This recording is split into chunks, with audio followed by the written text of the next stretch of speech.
Okay, so we're on our final session today, which is on walking. We're going to look at how your children learn to walk, what they need to be able to walk, and in the second part of the session, we'll look at more practical advice as to how you can support your child to achieve walking. So in our last session, we looked at standing and how your child develops the stability and the strength to stand. Which is a huge achievement in itself, but actually going from supported standing to independent walking, pardon the pun, is a massive step and takes a lot of work. So just to bear that in mind. So when your child is starting to stand up and support themselves at a surface, so I'll probably use the sofa quite a lot today, so they're able to hold on with their hands and support themselves at the surface. They will also probably be able to have enough postural control to be able to stand up with their hands held. Now, last session, we did touch on talking about the stepping reflex that babies have. So when you hold their hands and their feet are on the ground, they have this lovely automatic reciprocal stepping response.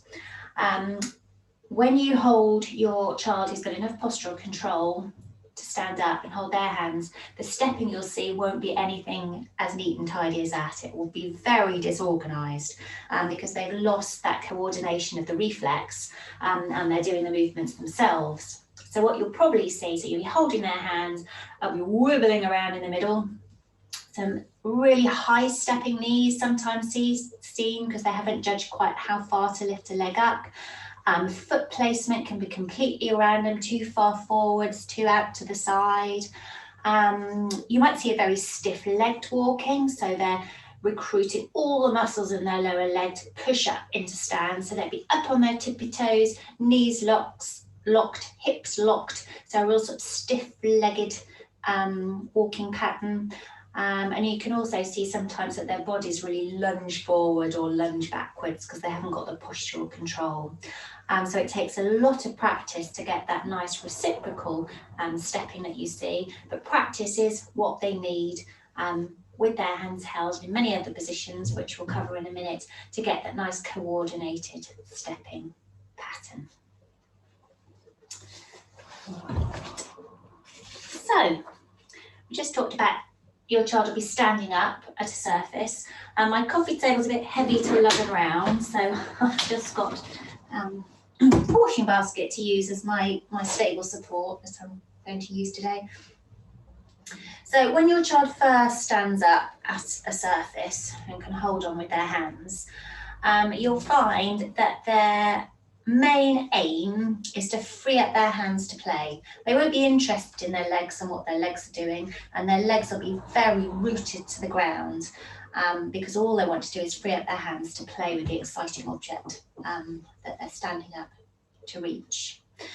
So it's very much upper body led to start with. They won't have a lot of stability in their legs. There'll be a lot of leaning going on. But they use a couple of strategies to help stabilise themselves in that standing position so that they can free a hand up to play. And one of the strategies that you'll see, or you might see, if they're reaching over towards a toy, you tend to bend down. I might show this on myself rather than on my baby. So they'll tend to bend down on that side that they're reaching the toy for. They'll bend that hip and they'll bend that knee. So all bending down on that side in order to reach the toy.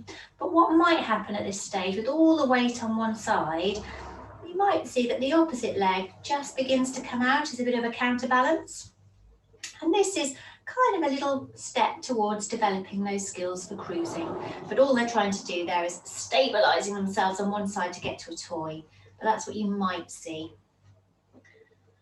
Another way that children can stabilise themselves in this position is by pushing up with all their muscles again. So pushing up on tippy toes, locking through knees, pushing up on hips to reach up for a toy. So it's that very stiff-legged posture that you'll see, and that is just a means of recruiting all the muscles, gaining stability so they can reach a toy.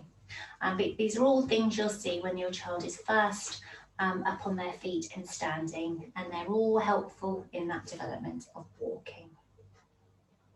So once they start to get a little bit more stable in standing, you might see that they begin to move away from the supporting surface. So they might begin to reach out diagonally, so they've got a little bit more control, still holding on, still quite a lot of leaning going on, but reaching away from the surface.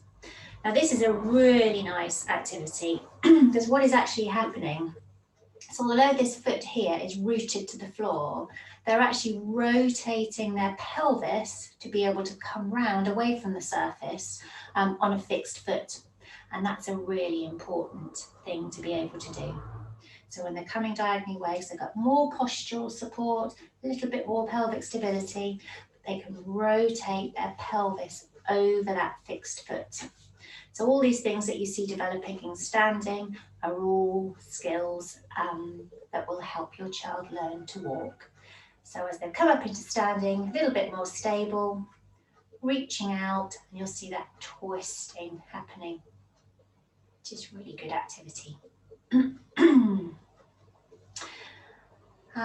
What you might also find at this point is that your child actually turns all the way around and they end up leaning against the surface behind them.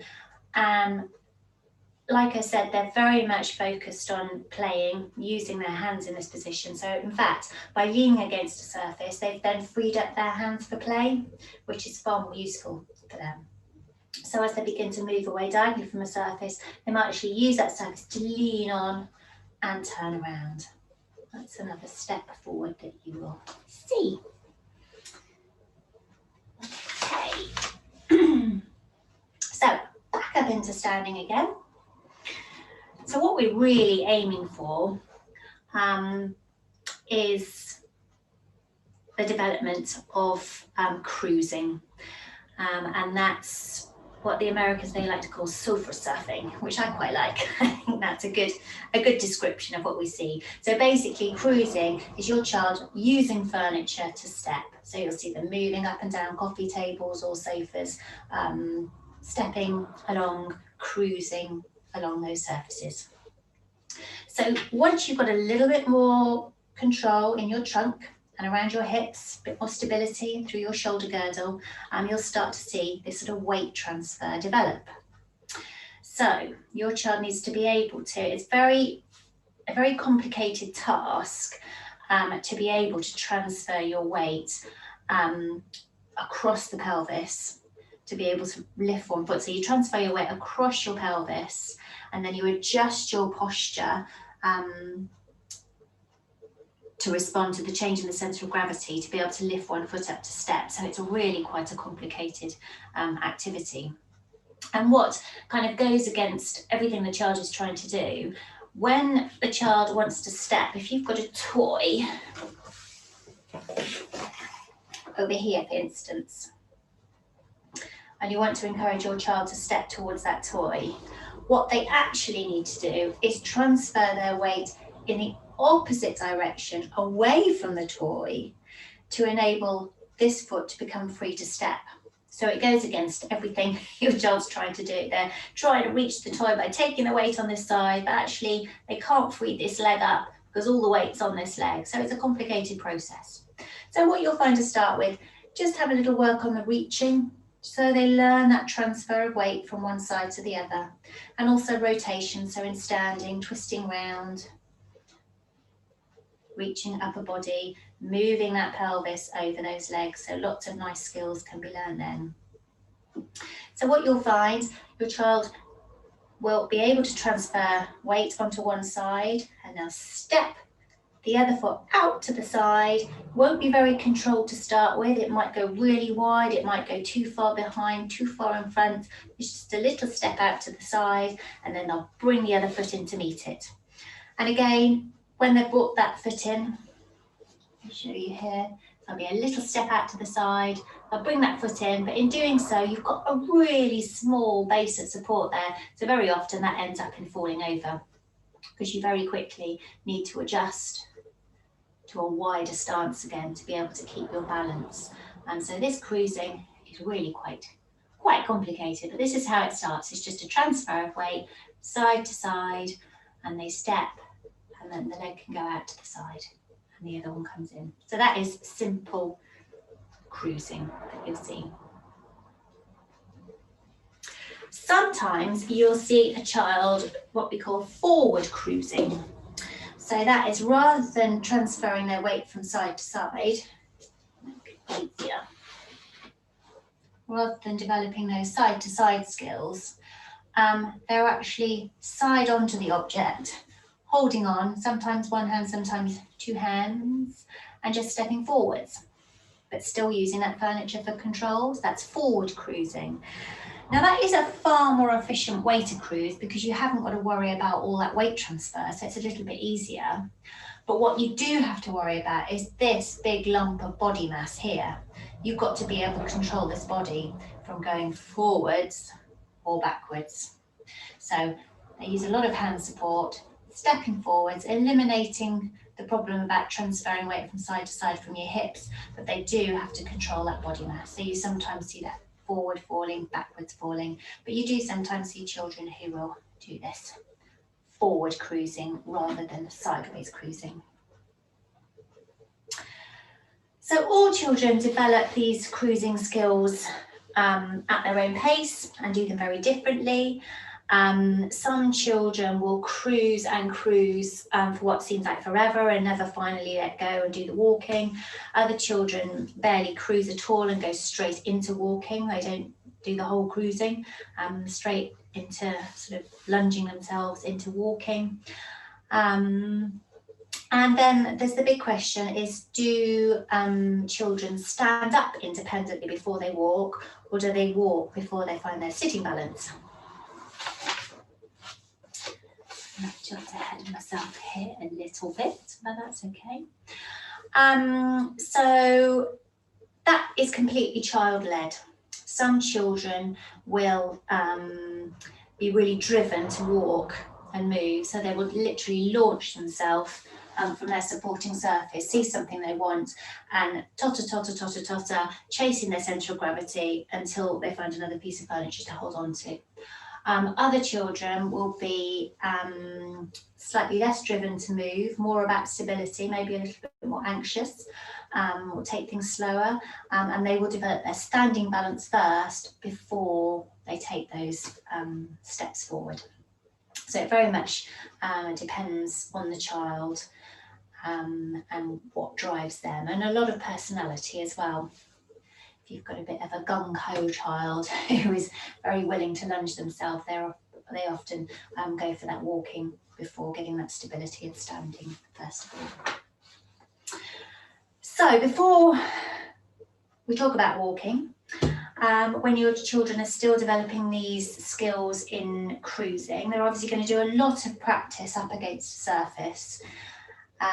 The sofa, the coffee table, like I said with standing, really important to have all sorts of things around that are useful height. We'll cover that a bit more in the practical session about how you can place objects to really encourage that cruising and mobility. But yes, lots of work in standing at a surface. But what is also quite useful at this stage, as they get a little bit stronger, is maybe using push-along toys. And sometimes the child will work this out for themselves. They might be standing up against something, maybe a kitchen chair, and as they get a little bit stronger, they'll find that the chair moves, and then they can take a few little steps. So it will happen by accident. Or obviously there's lots of push-along toys available out there, which lots of people buy for their children anyway. They vary hugely in how useful they are. Again, I'll cover that a bit more in the practical session. But if you've got a nice, really heavy toy, some of these lovely old wooden trolleys are really lovely. So you've got a heavy toy you can hold on to, nice and sturdy. Especially one that you could put things in to weigh it down. So if your child is still quite early stages and hasn't got a huge amount of stability, it won't just run away with them. Some of these little plastic ones are very lightweight and will just run away. But if you've got a nice heavy wooden one, they might be practicing holding on to that. It moves a little bit. and they sort of step their feet to keep up with it. So push along toys are lovely and increase confidence for stepping. So you'll also be practicing walking with your child's hands held. Probably be enjoying that if they can cope with that. As they get more stable and they're not sort of doing this forwards backwards movement, swinging on their arms, then it's really lovely for you, if you can, just to lower the support. So rather than them dangling from your shoulders, from their shoulders, you can bring their arms down a little bit. So they're actually having to use control around the pelvis and trunk control a little bit more. So gradually bringing arms down so there's less and less reliance on you and more reliance on them. And I'll show you a few techniques later for this sort of handling to help with walking. So once they progress from 2 hands being held, you can go on to 1 hand. What you might find to start with, they let go of 1 hand, that they just sort of swing around on that fixed stable leg, and that's because they're lacking that postural control. They can't keep their body mass over their leg, and it literally just, they sort of pivot and swings forward. So you often see that in early walking. When you're walking along with 2 hands, they let go of 1, and then they just have to sort of swing around a stable leg, and that is a lack of postural control.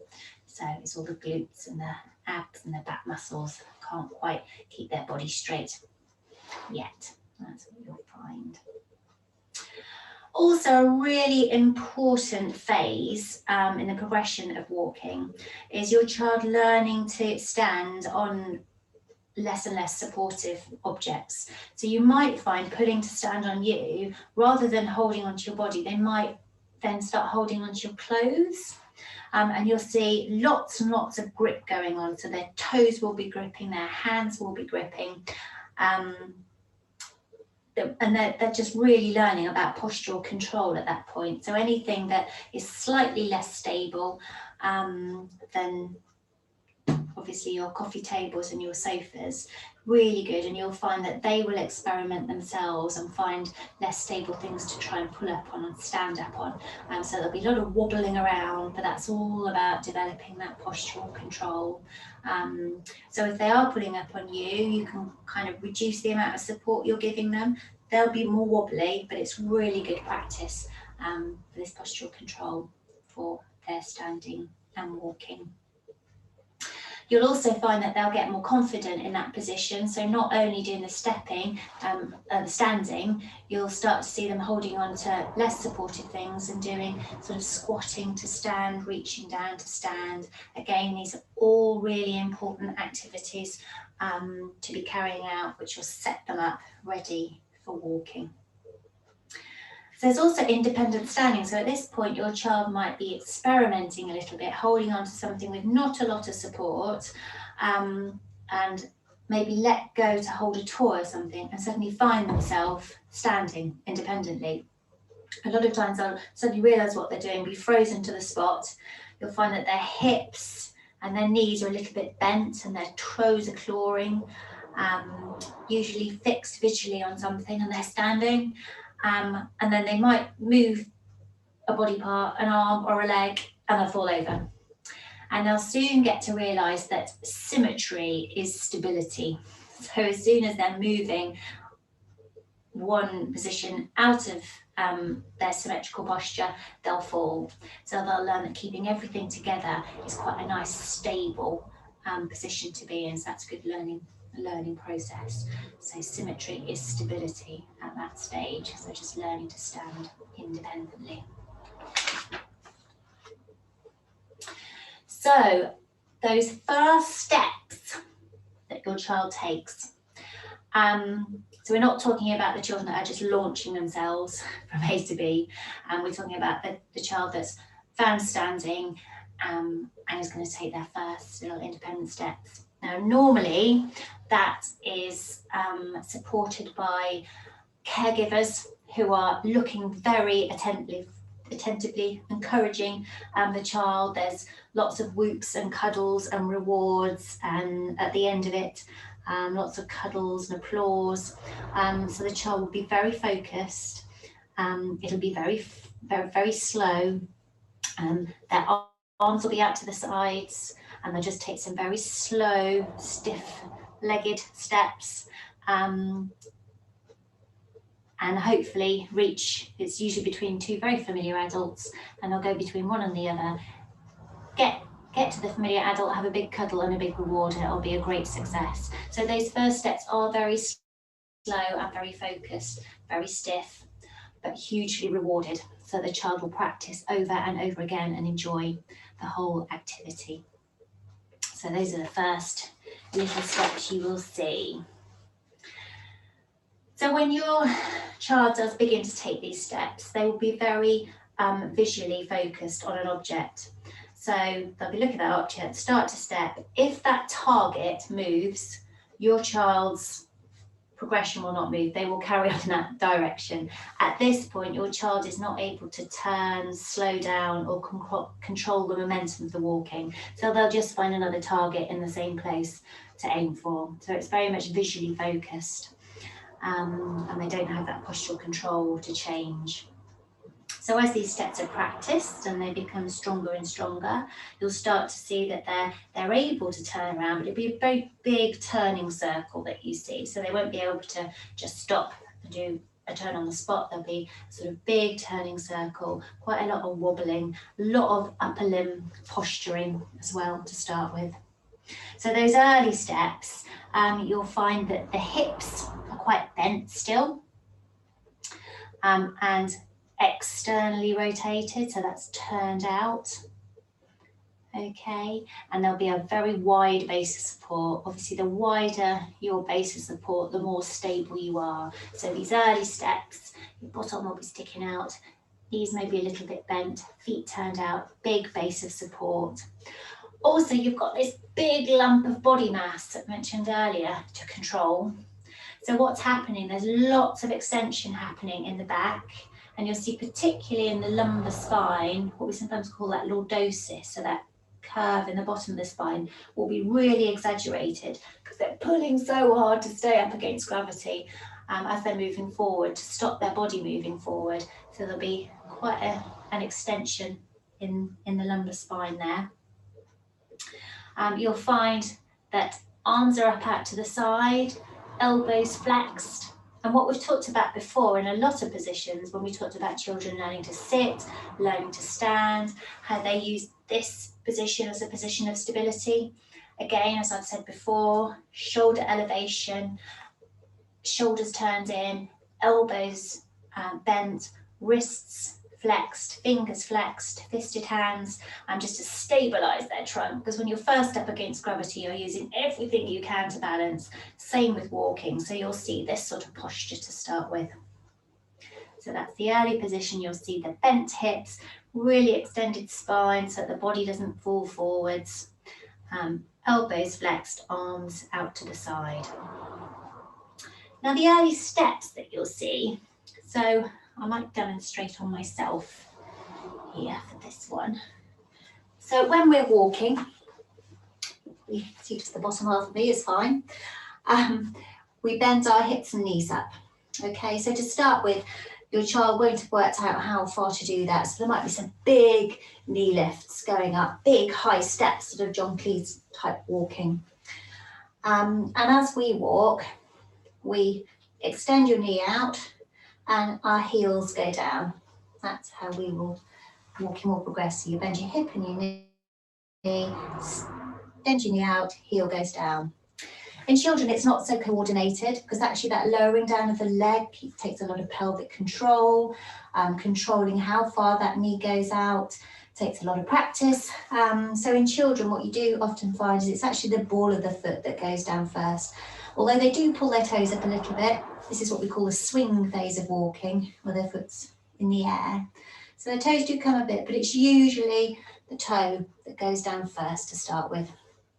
And interestingly, when the foot's on the floor in adults, it's just the back of the leg that is working. But actually in young children, the muscles are working at the front and the back of the leg to try and provide stability around that ankle, because they haven't got the stability further up at the hips yet. So it's working down at the bottom, down at the foot. So you'll see it's usually the ball of the foot that goes down first, and there's lots of activity happening, which over time and practice, those muscles will relax and become far more coordinated. That's what you see in the early walking. Another thing which you see, and it'll be very familiar, when you see little ones walking, is that toddling. That's why we call it toddlers toddling. Because when children are transferring their weight initially from foot to foot, it's very much led by their head and shoulders. So they're moving their head and shoulders over to transfer their weight to be able to swing that leg forwards. So lots of body sway. And they use their pelvis to kind of swing that leg forward as well. So it's all quite robotic, quite stiff, swinging from side to side to bring the leg through, this sort of movement. And your children look like they're completely out of control. Sometimes they are, and they do end up toppling over quite a lot because it takes a lot of practice.